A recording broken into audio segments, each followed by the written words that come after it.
ထိုက်တန်တဲ့ဝေနာရရှိသွားတဲ့သူကတော့ ပြောနေအောင်ပတ်စံရှိမဲ့ကိစ္စဆိုမပြောနဲ့အခါရလက်ပြောင်းပါ ။ပတ်ဆက်ရှိဖို့မဟုတ်ပါဘူးမမမော်လီနဲ့အခုဆိုလို့ရှိရင်ယောက်ျားလေး၄ယောက်ရပြီးသား၄ယောက်တော့လည်းတည်သွားပြီဆိုတော့မိုးစိုးအောင်၄တက်ကွန်ဖြစ်နေပြီလေ။ကလေးကလည်း၈နှစ်တွင်9ယောက်မွေးထားတာဆိုတော့ ရှင်းတဲ့တွေ့ဘလို့ကလေးကကိုရောက်မွေးလာလို့ သူကဂျားထဲမှာအမွာနှစ်ခါမွေးသေးတယ် ဟဲ့တော်စမ်းပါလာရေးကိစ္စကိုပြောငါဟာငါလေးခလေးဘယ်နှယောက်ပဲမွေးမုတ်ဆုံးမဘယ်နှခါပြည့်နည်းနည်းပါဆိုင် ။ဒီလိုပါမရဲ့အခုကဆိုလို့ရှိရင်လေမန္တလေးမှာအကြီးဆုံးဖြစ်တယ်လေမန္တလေး IP မြန်မာရှိုးရုံးကကျင်းပမဲ့အိမ်တော်ရှင် Miss ပြိုင်ပွဲမှာမမမိုလီနာကိုဝင်ပြိုင်စီခြင်းလို့အဲ့ဒါလေးလာပြောတာ အမလီငါပုံစံနဲ့ဘယ်လိုလုပ်ဖြစ်မှာတော့ငါအဲ့ဒါကြီးလဲစိတ်ဝင်စားပြီးမှခလေးလည်းရပြီးမုတ်ဆုံးမလည်းဖြစ်ပြီးဒါတွေကငါပြောဘာမှမလုပ်တော့ဝင်ပြိုင်လည်းရမှာမဟုတ်ဘူး ။မမကလည်းဖြစ်တာဗောမမမိုးဆူမကို၄တက်ကွန်းကလေး9ယောက်ရပြီဆိုပေမဲ့ အဲ့ဟာကိုခဏခဏထဲမပြောနဲ့လို့ မဟုတ်လေမမဒီရွယ်တိလှနေတော့ပနေတော့ရွာနေတော့ဆိုတာတနိုင်ငံလုံးသိအောင်အားလုံးသိအောင်ချပြမယ်လေမမရဲ့မမကဒါဝင်မပြန်ပြောနေနော်ဟိုဘရောက်ကဒေလီဆူကဝင်ပြန်မှုအတွက်ဖောင်အောင်ဖြစ်ပြီးသွားပြီနော် အေးအဲ့ဒီကောင်မပြိုင်မယ်ဆိုလို့မပြိုင်တာနေသမောအဲ့ဒီကောင်မငါ့ကိုအမြဲတမ်းလိုက်ပြိုင်နေနိုင်တာလည်းမဟုတ်ဘူးဒီမှာအဲ့ဒီကောင်မအကြောင်းဆိုလေအတန်လည်းမကြားချင်ဘူးရုပ်လည်းမမြင်ချင်ဘူး မပြန်ပြီးတော့ဘယ်လိုလုပ်မှာလဲ ရှင်းတာနေစမ်းမှာကျမပြောင်းတယ်ဟုတ်တယ်မမမော်နီလာရဲ့မမမော်နီလာနဲ့သူနဲ့အစင်တမ်းတူတာဆိုမှလည်းသိတယ်ဒါပေမဲ့သူနဲ့ရှင်လာရင်မမအသားကြီးဆိုတာလည်းအားလုံးသိတယ်ဒါပေမဲ့တော့မမမော်နီလာအဲ့ဘက်ဒီလီဆိုတာပြောမှတ်တော့ အဲ့ကောင်မငါပါပဲလို့ ဘာပြောမှာတော့မမရဲ့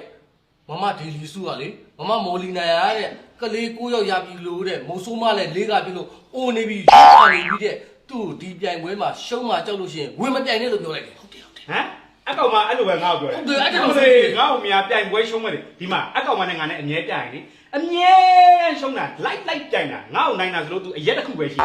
တယ်အကောင်မအဲ့လိုပြောတယ်ကွာငါပြိုင်မယ်အဲ့ဒီပွဲကိုဒီမှာပြိုင်ရုံနေမဟုတ်ဘူးနော်တရက်ကွက်လုံးကြော်ညာလိုက်ငါပြိုင်ပွဲကိုလာကြည့်ရတဲ့သူတွေကိုလို့တလားတိတိအတိုးကိုအခမဲ့ပတ်စံရှိပေးမယ်လို့ကြေညာလိုက် ဟုတ်ကဲ့ပြောလိုက်မယ် ဒါတခါလေးကျမတို့လည်းချီသွားအောင် လမ်းကြုံတော်လေး မှတ်ချက်နင်တို့နှစ်ယောက်မပါဘူး ဟာအဲ့ကောင်မငါ့ကိုအဲ့လိုပြောတာပေါ့ဟဟလားငါလိုဒေလီစုဆိုတဲ့ကောင်မလေတနိုင်ငံလုံးမှာအပြိုပွားကြတဲ့ပြိုင်ခဲ့တဲ့ Miss ပွဲတွေအကုန်လုံးစုရခဲ့တာကြီးပဲအမလေးအန်အော်တယ် အဲ့ဒါတွေမကသေးဘူးမမရဲ့မမကိုပြောသေးတယ်အဲ့ဒီပြိုင်ပွဲတွေပြိုင်နှုံးရတဲ့မမအပြိုရောင်ဆောင်ပြီးဝင်ပြိုင်ခဲ့တာတဲ့18နှစ်ကလေးကအပြိုကြီးပြတ်နေပြီတဲ့ ဘလို့ငါ့ကိုအဲ့လိုပြောသေးတယ်ဟဟလား အဲ့ဒါတွေမကသေးဘူးမမရဲ့မမအခုကွဲသွားတဲ့ယောက်ျား6ယောက်လုံးကလေတဲ့ဖောက်ပြန်တာမဟုတ်ဘူးတဲ့မမဒေလီစုကချူစားလို့အားရတော့သမင်တက်အကြောင်းမရှိအကြောင်းချပြစ်ချပြီးကွဲလိုက်တာတဲ့အခုရှိတဲ့ကလေး6ယောက်တောင်မှ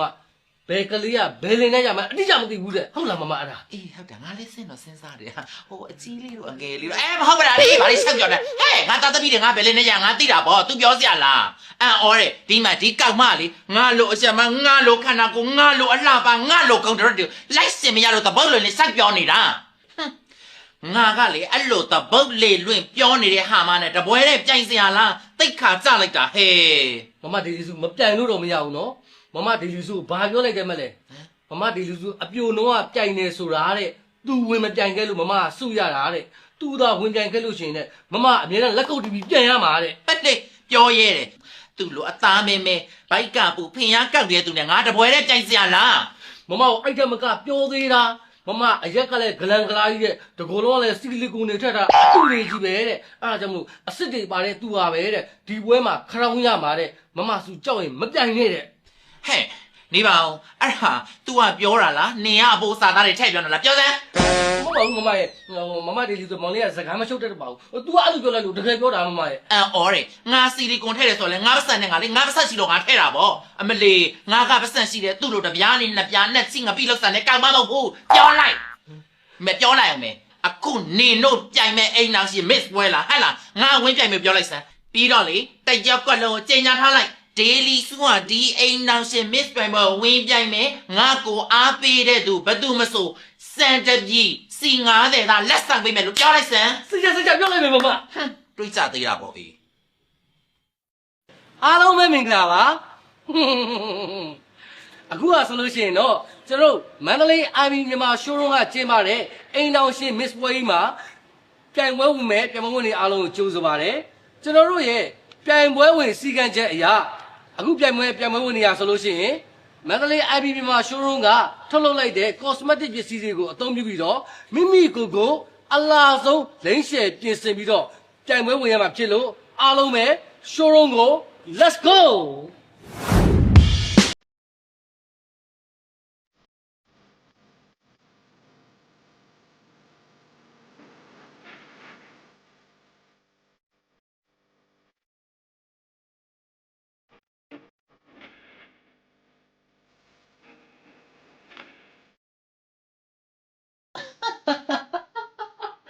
တကယ် fashion အပြင်မရှိတာပဲဒီအသားကြီးနဲ့ဒီနှကန်းကြီးနဲ့လိုက်မှမလိုက်တာဒါကြောင့်မလို့ပဲ၄ယောက်နဲ့ယောက်ျားဖြစ်သွားတာ အမလီကျေးဇူးတင်ပါတယ်အကြံဉာဏ်မပေးနဲ့ဒီမှာနင့်အကြံဉာဏ်မယူဘဲနဲ့အောင်လေငါယောက်ျား၄ယောက်တောင်ခေါင်းခောက်ယူထားတာနားလေလားဒီမှာနင့်လိုမျိုးလေခန္ဓာကိုယ်ဗန်းပြပြီးယောက်ျားလေးကိုခြူစားတယ်ဒီမှာငါမပါဘူးငါတတ်ဆုံးနိုင်ပေါင်းတာ တက်စနိုင်ပါလို့ပဲ၄ယောက်တောင်ရှိပြီလေ ကောင်းတယ်လေဒီမှာနင့်လိုမျိုးလေအဖိုးကြီးကိုခြူစားပြီးတော့လေအမလီ မသိချင်ဟဲ့ အမလီကောင်းမတွေ့မယ် crown ငါရောက်အောင်ယူပြမယ် ဟ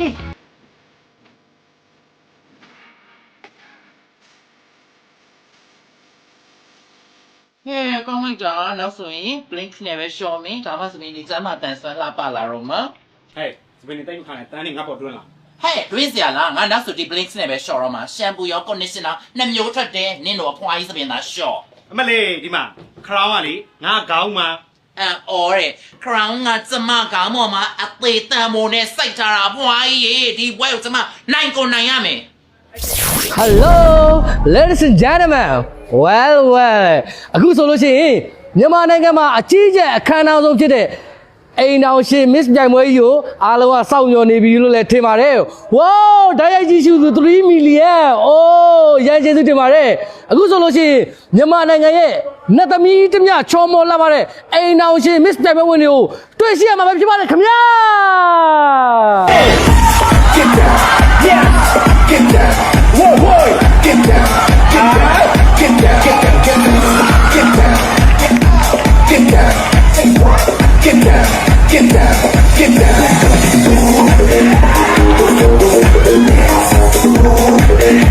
မန္တလေးမြို့ရဲ့စွန်မြတ်သူစားလို့တင်စားခေါ်ခံရတဲ့မင်းစွန်မြတ်တန်တာ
မင်္ဂလာပါ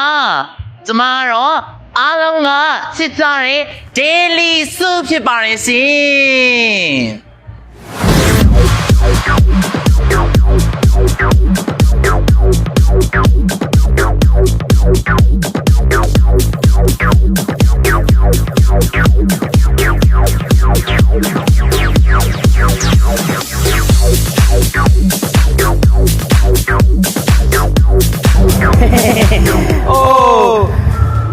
ဒူးနီနေပေါ်တယ်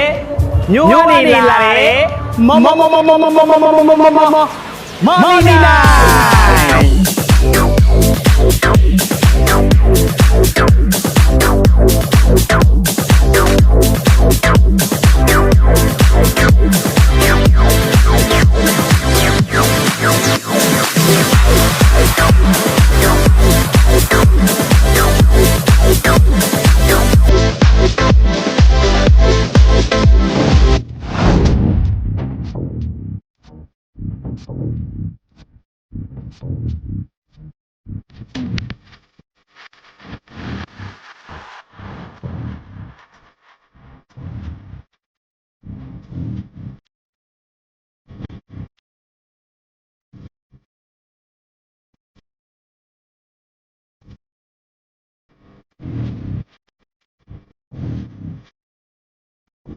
ဘာသာရေးညတာပြီပါတီရေးလုံးဒီစံတာတီကိုစနလုံးဘောတော့တီတောင်းရတဲ့တဲ့တဲ့ဘာလို့မဆက်နာတာကို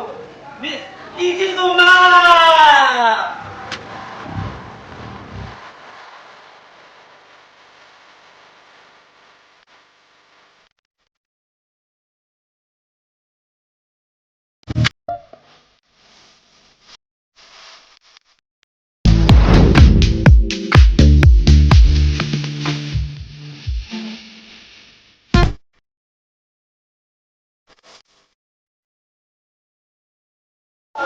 မင်္ဂလာပါရှင်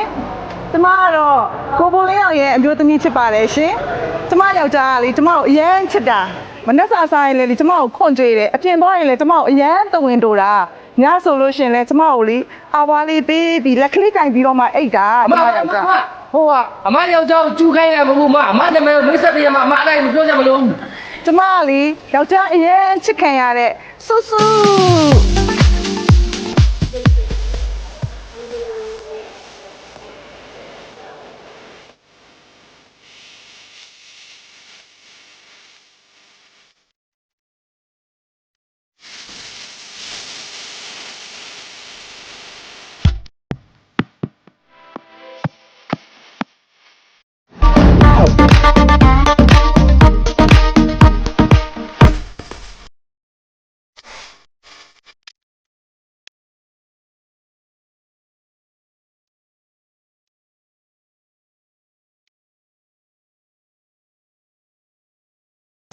晚上好。 ဟာမ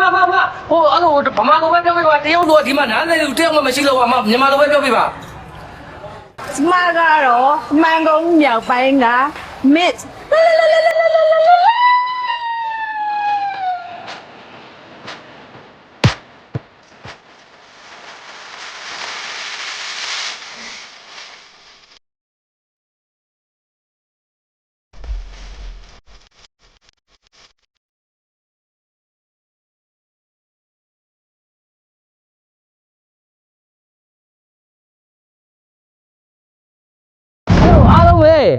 အားလုံးပဲမြန်မာနိုင်ငံရဲ့အမိုက်ဆုံးငါသမီးတညချောမောတဲ့ Miss တွေရဲ့လမ်းလျှောက်ပုံတွေ performance တွေကိုလည်းကြည့်ပြီးပြီဆိုတော့အခုချိန်မှာလည်းတော်တူကိုရွေးပြီးပြီဆိုတော့ဘသူကဝင်တာရမလဲဆိုတာအားလုံးပဲမျှော်လင့်စောင့်စားနေပြီလို့ထင်ပါတယ်အခုပြန်ဝင်မှာဆိုလို့ရှိရင်ဝင်တာရသွားမဲ့သူကတော့လုံးဝ surprise ကြီးပါဝင်နာရသွားမယ်သူကဘာလို့ဖြစ်မလဲဆိုရင်ပရိသတ်ကြီးခံမပေးပါဦး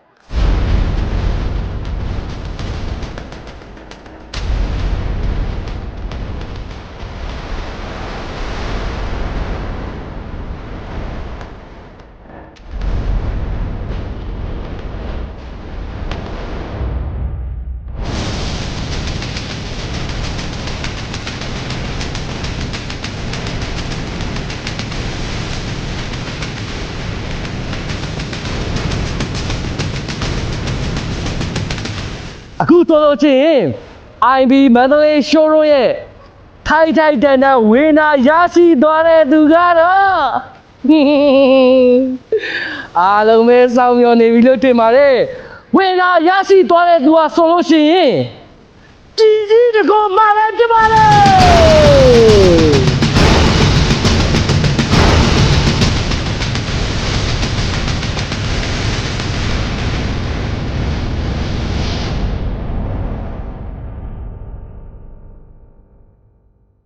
ဒီမှာနေသမောင်အဲ့ပေါင်မငါတို့ထက်ဘယ်နာပါလို့လို့ ဟဲ့ သမောင် ရုပ်ရည်ရောအလှပရောကိုလုံးရောဘယ်နဲ့မှငါတို့ထက်တာနေရစီလို့တော့ အဲ့ဒါကျွန်တော်မိမမလို့ပါ ဟမ် ဟမ်ဘယ်လိုနေမင်း